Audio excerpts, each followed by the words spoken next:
আমাদের একটা আফসোসের বিষয়, আমরা সবাই ইমানের গুরুত্ব বুঝি, কিন্তু জানি না যে এই কাজটা করলে ইমান নষ্ট হয়ে যায়। অনেক মুহাদ্দিস আছে, অনেক ইমাম আছে যে সে যে বেঈমান হয়ে গেছে, সে যে মুশরিক হয়ে গেছে, সে নিজেও জানে না।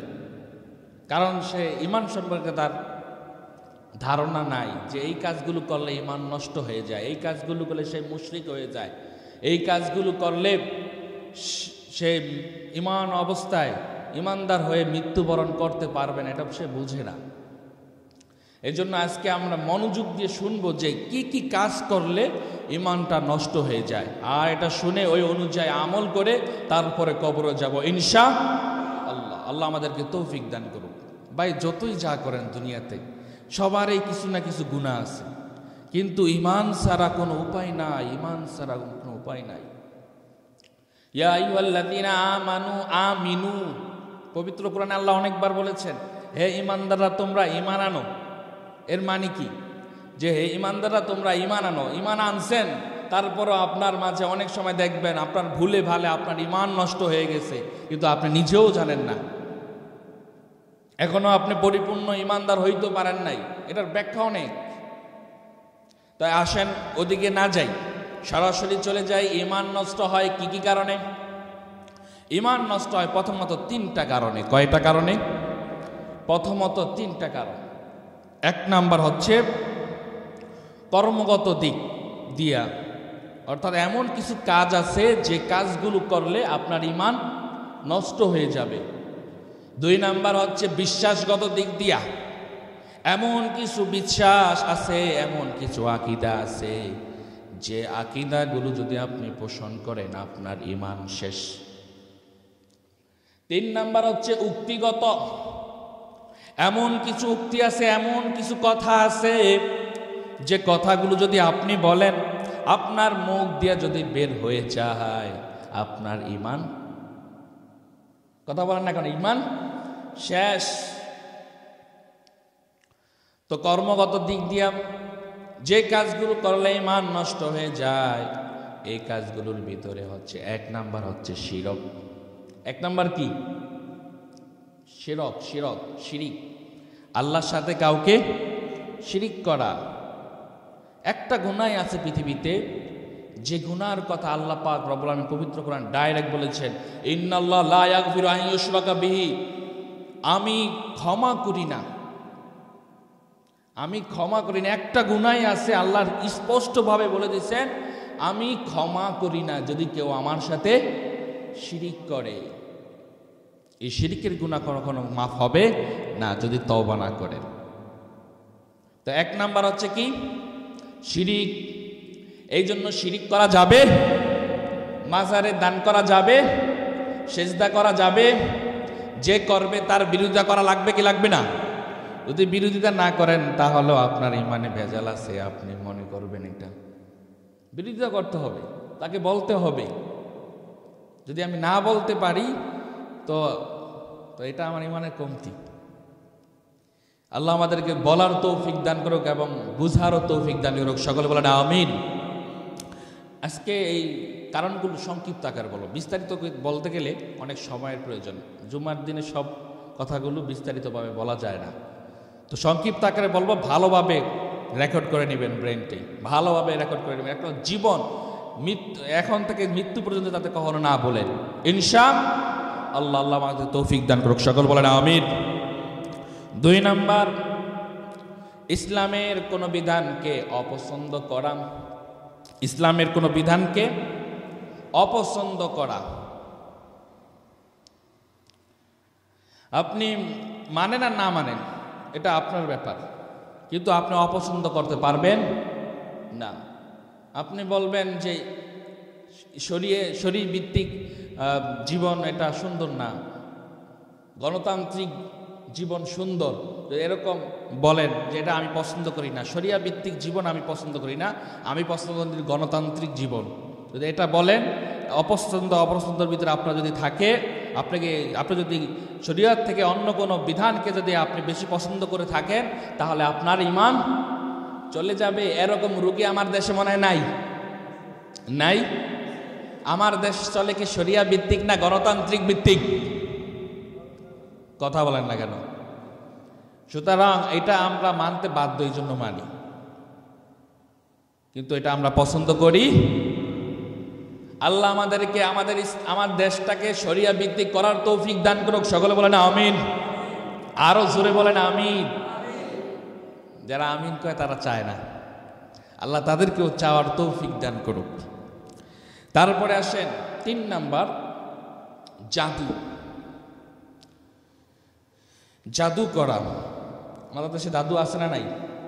কবিরাজ আছে কিছু, দেখবেন যারা টাকার বিনিময়ে জাদু করে, কুফরি করে।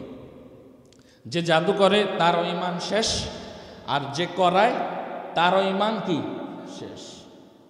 এই জন্য জাদুর কাছেও যাওয়া যাবে না। কবিরাজ, অধিকাংশ কবিরাজই উল্টাপাল্টা।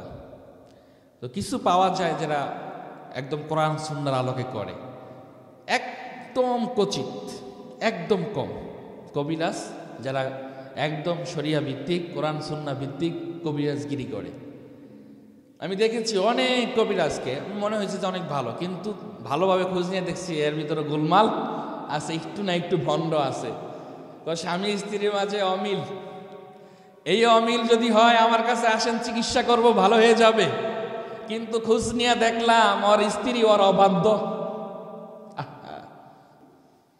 স্বামী স্ত্রীর অমিল হইলে সে জোড়া লাগায় দেয়, কিন্তু তার স্ত্রী খবর নাই, তার স্ত্রী তার কথা শুনে না। একটা তালাক দিয়েছে, আর একটা করছে, এখন এইটাও তালাক দিয়ে দিব, এরকম ভাব। তো এটা স্পষ্ট কি ভণ্ডামি। এজন্য জাদুর কাছেও যাব না ইনশাআল্লাহ। 3টা একদম পুরো মেমোরিতে ঢুকাইছেন তো ইনশাআল্লাহ। এবার আসেন 4 নাম্বার, মুসলিমদের বিরুদ্ধে মুশরিকদেরকে যদি আপনি সাহায্য করেন, আপনার ঈমান নষ্ট হয়ে যাবে। সাহায্য শুধু এটাই যে আপনি মারামারি করছেন, একজনের সাহায্য করলেন, এটা কি না? সাহায্য বিভিন্নভাবে হইতে পারে। যেমন এখন নির্বাচন আইতেছে, ভোটের মাধ্যমে সাহায্য হইতে পারে।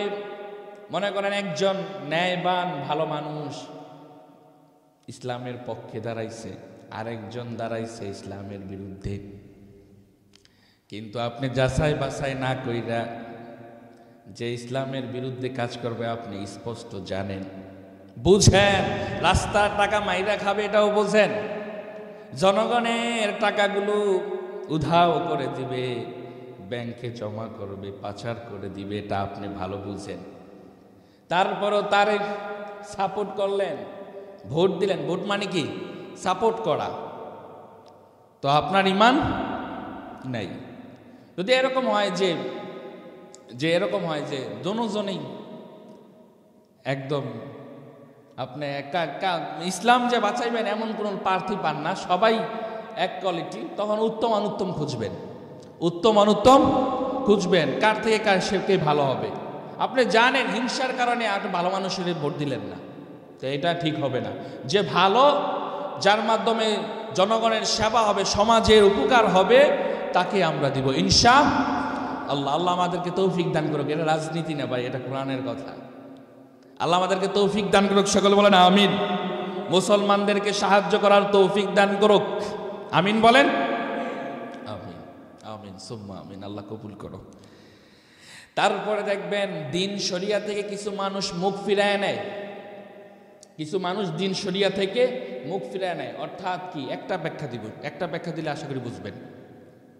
যেমন দেখবেন সমাজে কিছু মানুষ আছে, নামাজ যে তার উপরে ফরজ একটা বিধান, হজ যে তার উপরে ফরজ হয়েছে, যাকাত যে তার উপর ফরজ হয়েছে, সে এটা মনেই করে না।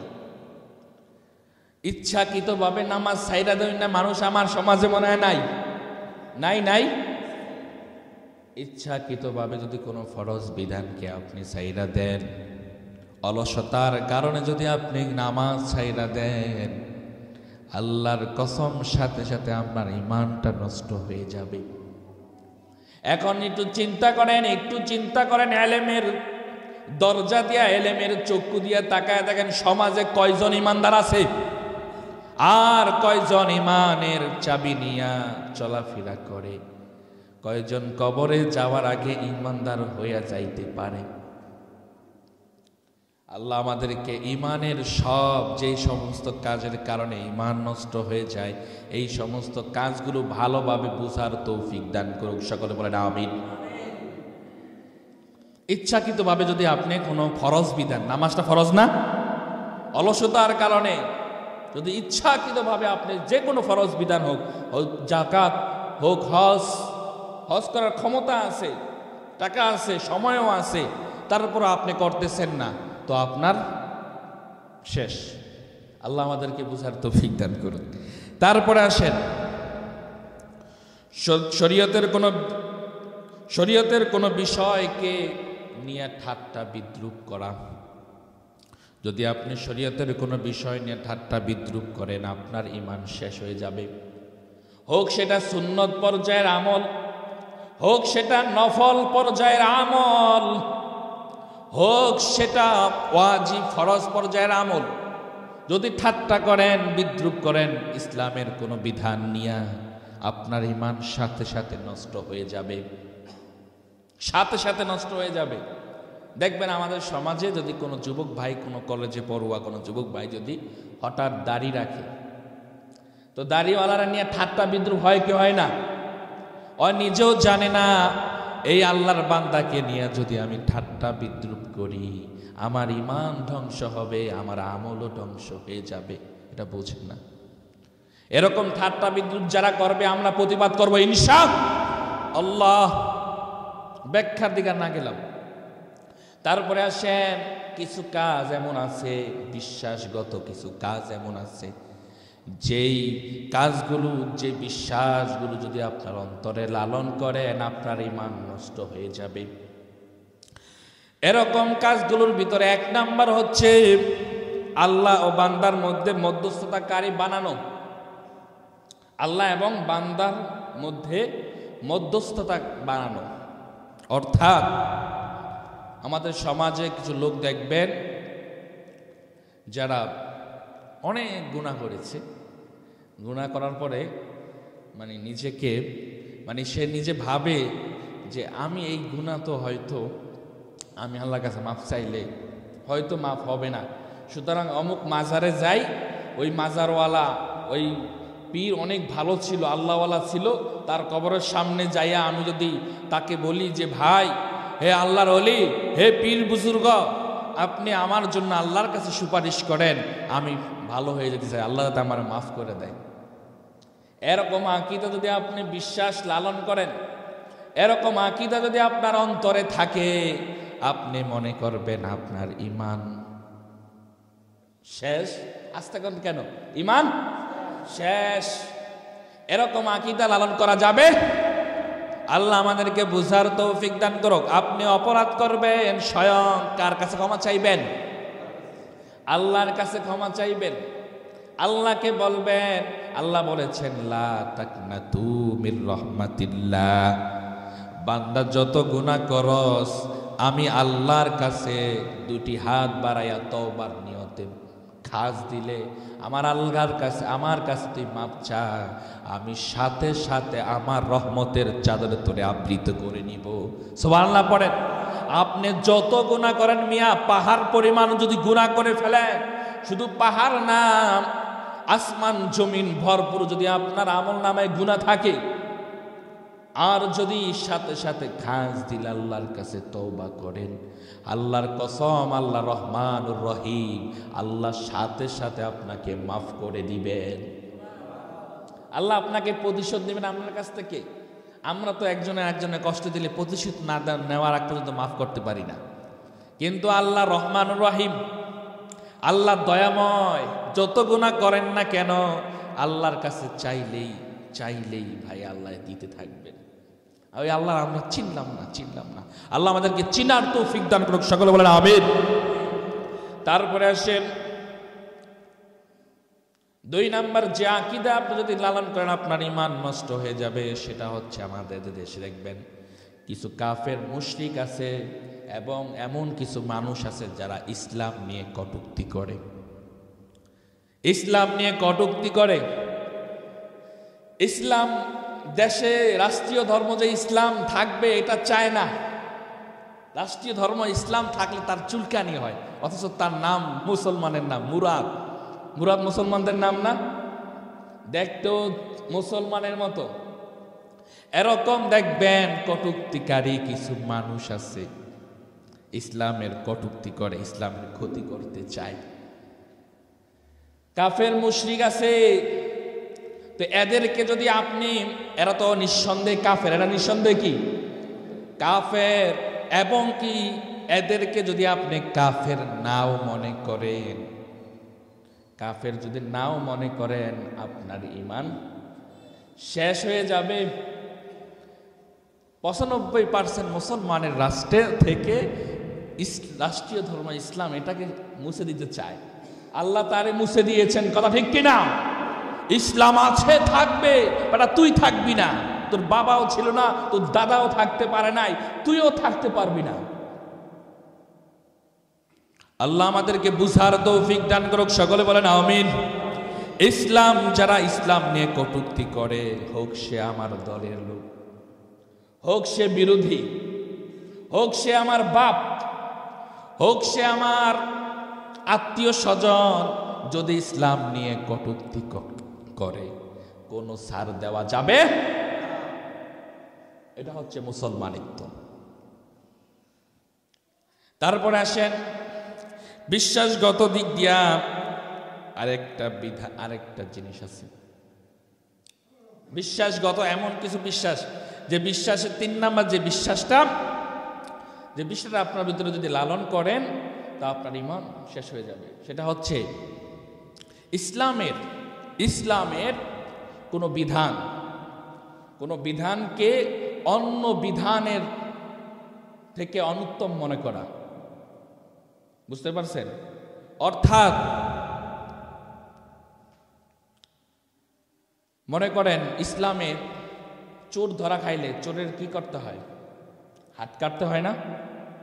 কিন্তু আমাদের দেশে এই আইন আছে, চোর ধরলে জেলে ঢুকাও, 6 মাস 7 মাস জেলে থাকবে, 8 মাস পর জেল থেকে বের হয়ে ডাকাত হয়ে বের হয়। কথা ঠিক কিনা বলেন? আমার দেশের যারা আইনজীবী তারা যদি বিশ্বাস করত, তারা যদি উত্তম মনে করত ইসলামের এই বিধানটাকে, তাহলে হাত কাটার বিধানটা জারি রাখতো। কথা ঠিক কিনা? তারা এটা অনুত্তম মনে করছে, এই জন্য এটা বাদ দিয়ে দিছে। তাদের মন গড়া বিধান চালু করেছে, 6 মাস 7 মাস তারা জেলে আবদ্ধ থাকবে, তারপরে ছেড়ে দেওয়া হবে, এটা শাস্তি। এই যে অনুত্তম মনে করা, যদি আপনি ইসলামের কোনো বিধানকে অনুত্তম মনে করেন, এরকম আকীদা আপনার হৃদয়ে লালন করেন, তাহলে আপনার ঈমান শেষ হয়ে যাবে। তারপরে এমন আকীদা, 4 নাম্বার যে আকীদার কথা বলবো সেটা হচ্ছে কোনো মানুষকে, হোক সে পীর, হোক সে বুজুর্গ, যদি কাউকে আপনি দ্বীনের ঊর্ধ্বে মনে করেন, দ্বীনের ঊর্ধ্বে মনে করেন, দ্বীনের ঊর্ধ্বে বলতে কি বুঝি? অর্থাৎ দেখবেন আমাদের সমাজে কিছু পীর আছে, কিছু বুজুর্গ আছে, যাদের স্লোগান হচ্ছে আমার বাবার মুরিদ হইলে নামাজ রোজা লাগে না। এমন পীর নাই আমার দেশে? আমার বাবার মুরিদ হইলে নামাজ লাগবে না, রোজা লাগবে না, হজ লাগবে না, বাবার দরবার শরীফ যদি তাওয়াফ করেন তাহলে হজের সওয়াব পাইয়া যাইবেন। এরকম আকীদা যদি আপনি লালন করেন, আল্লাহর কসম আপনার ঈমান শেষ, ঈমান চলে যাবে। বিশ্বাসগত দিক দিয়া যে কাজগুলো করলে আমাদের ঈমান শেষ হয়ে যাবে, এগুলোর ব্যাখ্যা দিলাম না, সংক্ষিপ্ত আকারে বলছি, ভালোভাবে মেমোরিতে লোড করে নেন। আর এখনো যদি আপনি ভুলে যান, এই যে ভিডিও হচ্ছে ইউটিউব থেকে এটা সার্চ নিয়ে মোবাইলে নিয়ে মুখস্থ করে ফেলবেন।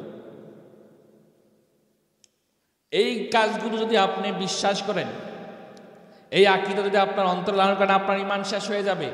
এবার আসেন সংক্ষিপ্ত আকারে, নিজের সময় শেষ এজন্য বলতেছি, উক্তিগত দিক দিয়া 3 নাম্বার যেটা বলছিলাম, উক্তিগত দিক, এমন কিছু কথা আছে যে কথাগুলো আপনি যদি বলেন আপনার ঈমান কি হয়ে যাবে? নষ্ট হয়ে যাবে। এর সমসাময়িক একটা কথা বলে দেই। দেখবেন এই যে নির্বাচন আসতেছে, দেখবেন ব্যানারে লেখা থাকবে যে সব ক্ষমতার উৎস জনগণ, সব ক্ষমতার উৎস কে? জনগণ। এইরকম একটা স্লোগান দেখবেন, কিন্তু মূলত সব ক্ষমতার উৎস কে? একটু জোরে বলেন, সব ক্ষমতার উৎস কে? সব আয়োজন বিয়োজন করেন কে? সব ক্ষমতার উৎস। এটা কেন বলা জানেন? এটা একটা গণতান্ত্রিক স্লোগান। এটা কেন বলা জানেন? অর্থাৎ অধিকাংশ মানুষ যেটা বলবে সেটাই রায় হবে। অধিকাংশ মানুষ যেটা বলবে সেটাই কি হবে? রায় হবে। তো আমরা যদি অধিকাংশ মানুষ বলি ইসলামের বিধান হাত কাটা চোর ধরা পড়লে জেলে দিতে হবে, তাহলে কি ওটা ইসলামের বিধান হবে? হবে? ওটা হবে না। ইসলামের বিধান ইসলামের জায়গায় থাকবে। এজন্য আমরা এই আকীদা লালন করব না, এই কথা বলবো না সব ক্ষমতার উৎস জনগণ, এটা বলবো না ইনশা। যদি বলেন তাহলে ঈমান। আবার কিছু মানুষ দেখবেন সমাজে কথায় কথায় বলে টাকাই সব, টাকা ছাড়া শান্তি নাই, টাকা ছাড়া সমাজে সম্মান নাই, টাকা ছাড়া রাজত্ব পাওয়া যায় না। এরকম কথা আছে না নাই? টাকাই সব, টাকাই শান্তি দেয়। একটা শুধু উদাহরণ দিয়েই, বিল গেটস পুরো পৃথিবীতে এক সময় 1 নাম্বার ধনী ছিল। আরও উদাহরণ আছে, উনি যেহেতু 1 নাম্বার ধনী ছিল এই জন্য ওনার উদাহরণ দেই। কিছুদিন আগে তো আপনারা শুনছেন অনেকে তার স্ত্রী ওনাকে ছেড়ে ডিভোর্স দিয়ে চলে গেছে, ঘরে শান্তি নেই, রাতে ঠিকমতো ঘুমাইতে পারে না। তো ও যদি টাকায় যদি শান্তি দিত, তো ও যেহেতু পৃথিবীতে টপ লেভেলের ধনী, সবচেয়ে বেশি শান্তিতে থাকতো কি থাকতো না? থাকতো। তো টাকা সব না, সব কিছু কে? জোরে বলেন, সব কিছু কে? আল্লাহ। এই ইমানের যে কারণগুলো, ইমান নষ্ট হওয়ার যে কারণগুলো, এগুলো ভালোভাবে ভাই মেমোরিতে নেন।